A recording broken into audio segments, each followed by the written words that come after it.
Whenever Jesus encountered a sick person, his compassion came to the fore.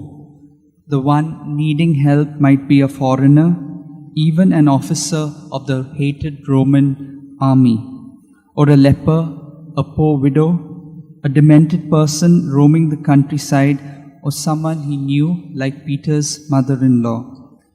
Regardless of the person's nationality, gender, social level, mental or social or moral condition, what mattered most was their obvious need which touched his heart.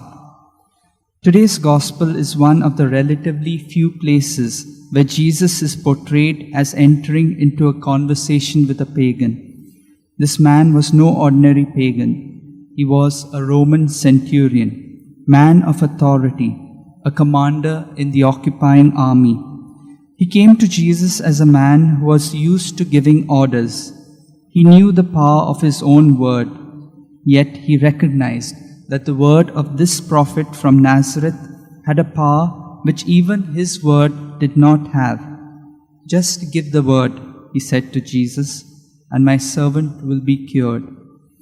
A version of that centurion's plea has made its way into our Eucharist. Only say the word, and I shall be healed. How wonderful that the words of a Roman centurion should feature in the Church's Eucharist. Yet this Roman centurion was clearly a man of great faith in Jesus. As Jesus remarks in his response, "Nowhere in Israel have I found faith like this." The Gospel suggests that faith is in unexpected places, unexpected people. It is not always where we expect it to be, and it can be where we least expect it. This pagan centurion calls out to us through the pages of the Gospel to entrust ourselves to the healing and life-giving power of the Lord's Word as he did. Jesus looked for trusting faith as the condition for a cure, an attitude that was absent among the people of his own hometown of Nazareth. Through his miracles, he came to be known most of all as a man of compassion, reaching out to suffering people.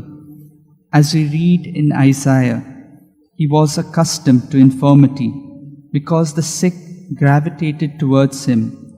Many passages from Isaiah 53 read like a commentary on the public ministry of Jesus.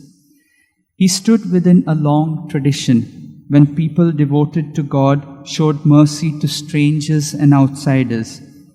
We have seen how Abraham could not lead the weary travelers past by his tent without offering them kindness and hospitality, bathing their feet and then feeding them with a special meal. They in turn could not ignore the lonely sterility of Abraham and Sarah's marriage, and so they promised that within the next year the aged couple would have the child they longed for. That we may learn to trust God in our lives, let's pray for this grace for one another.